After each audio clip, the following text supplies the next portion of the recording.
Episode 61. Dunia tidak adil. Sherin tidak pernah menghadiri acara seperti ini besar dan mewah. Acara terbesar yang pernah dihadiri olehnya pertama kali adalah acara tunangan Devan dan Gabriel. Pada saat itu dia bahkan hanya berada di aula belakang saja. Jadi melihat acara semewah ini di depannya, Sherin merasa kaget dan gugup. "Yuta, aku merasa sangat gugup. Bolehkah aku keluar saja sekarang?" "Boleh, nanti aku akan menyusul kamu jika kamu berani keluar." Kita pasti bisa menjadi topik utama berita besok pagi. Wartawan berbaris di sisi samping kiri dan kanan karpet merah. Yuta dan Sherin berjalan beriringan bersama di atas karpet merah. Cahaya kamera para wartawan yang tertuju pada mereka berdua tidak pernah berhenti. Sherin melihat ke belakang dan menyadari hanya ada dirinya dan Yuta yang berada di atas karpet merah. Yuta pun tersenyum kepadanya dan berkata dengan wajah tenang, "Kita adalah pasangan utamanya." "Apa itu pasangan utama?" "Pasangan utama itu berarti seluruh karpet merah adalah milik kamu sendiri. Tidak akan ada yang merebut cahaya kamera dan posisi dengan kamu," pikir Sherin. Tetapi Sherin tidak ingin menjadi pasangan utama. "Mengapa kamu tidak memberitahu aku?" Yuta menunjukkan lengannya kepada Sherin, meminta Sherin untuk memegang lengannya tanpa menghiraukan pertanyaan Sherin.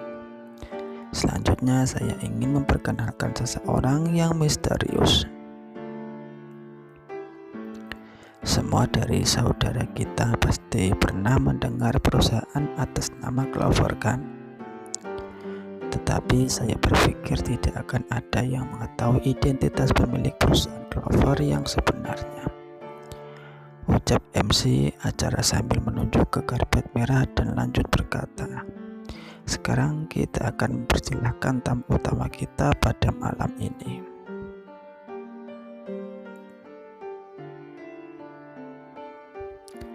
Direktur perusahaan Clover, Tuan Yuta, mendengar bahwa pemilik perusahaan Clover menghadiri acara ini. Semua orang merasa terkejut dan ikut memberikan tepuk tangan yang meriah. "Apakah kamu masih ingat pesta kelulusan kita pada saat SMA? Pada saat itu, kita berdua diminta untuk memberikan ucapan terima kasih di atas panggung." Yuta bertanya. Sherin merasa sangat gugup dan menganggukkan kepalanya setelah beberapa saat. "Ya, aku ingat. Pada saat itu aku terlalu gugup, jadi salah membaca kata-kata sebanyak 2 kali.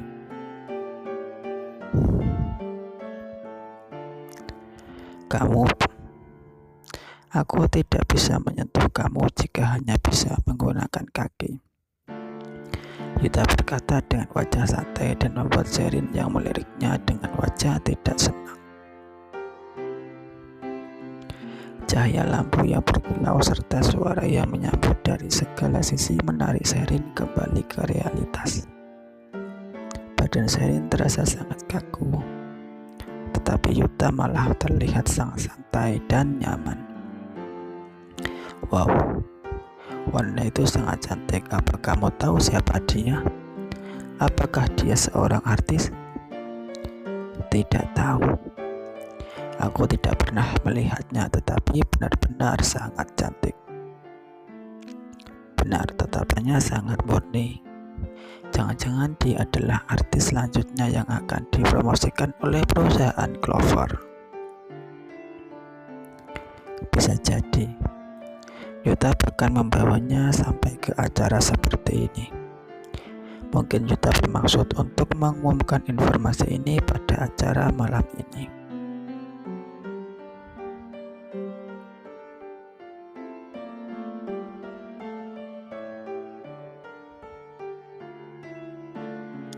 Sebaliknya, saya merasa tidak bahagia. Masyarakat sekarang benar-benar tidak memiliki keadilan. Mengapa semua orang harus mempermalukan satu sama lain sesuai dengan penampilan? Bukankah keindahan jiwa lebih penting daripada wajah? Ketika dia menata riasan yang jelek itu, tidak ada yang melirik ke wajahnya. Kerja keras Sherin saat berwajah jelek tidak akan bisa sebanding dengan satu senyuman yang diberikan oleh Clover yang cantik.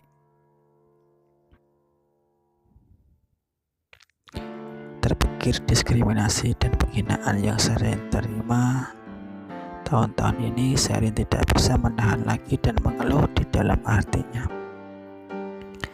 Ketika orang-orang di belakang sedang sibuk menyapa satu sama lain, Yuta berbisik kepada Sherin, "Gadis cantik, sekarang kamu sudah menjadi terkenal." Sherin melirik ke Yuta dengan dingin dan berkata, "Lebih baik. Kamu pikirkan bagaimana kamu harus menjawab pertanyaan dari orang-orang mengapa gadis cantik ini tiba-tiba menghilang besok." Sherin menyindir Yuta. MC yang berada di depan pun terpengang menatap ke Sherin dan lupa untuk melanjutkan tugasnya sebagai pembawa acara. Dia baru sadar kembali ketika rekan kerjanya di sampingnya mendorong dirinya. MC itu juga sudah pernah menjumpai banyak wanita di industri ini, tetapi benar-benar membuat dia tidak bisa berpaling ke arah lain. Karena tidak memiliki permintaan terhadap acara seperti ini, Sherin tidak mendengar apa yang dikatakan oleh MC. Setelah sesi karpet merah, acara dilanjutkan dengan sesi pembagian penghargaan. Melihat Sherin yang seperti merasa bosan, Yuta menyapa ke penyelenggara sejenak lalu mengantar Sherin kembali ke kamarnya.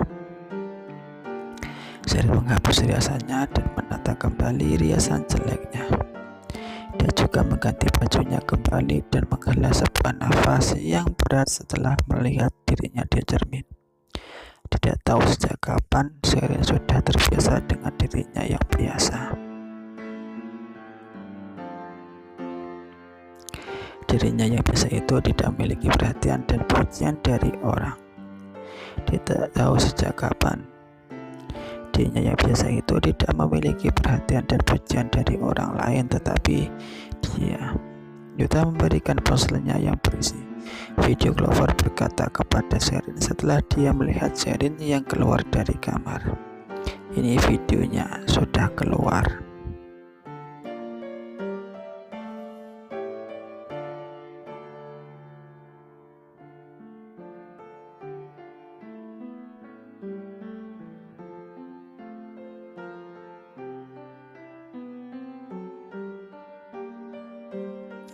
Sherin mengerutkan alisnya dan melirik ke ponsel Yuta.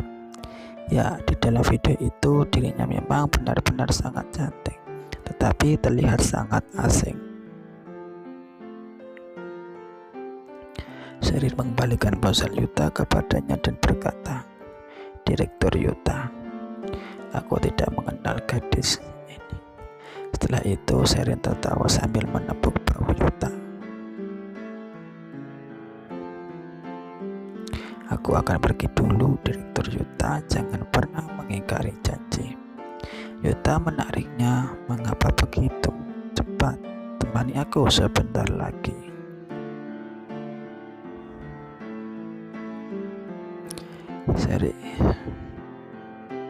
Sherin melihat tangan Yuta yang menarik dirinya dan menatap ke wajah Yuta.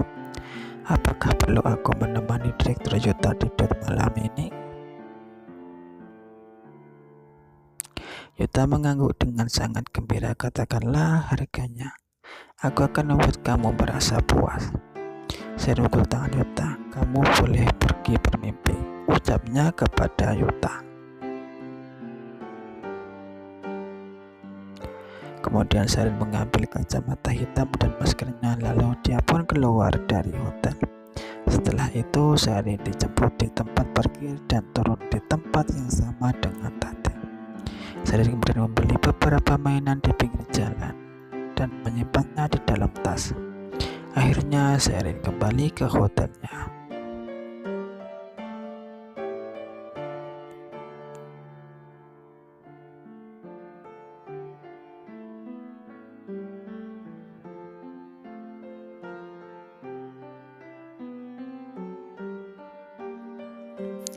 Suhu hangat yang tiba-tiba datang membuat Sherin sedikit panas. Dia melepaskan jaketnya dan membungkuk ke bawah, ingin melepaskan sepatunya. Tiba-tiba ada sepasang lengan yang memeluk Sherin dari belakang.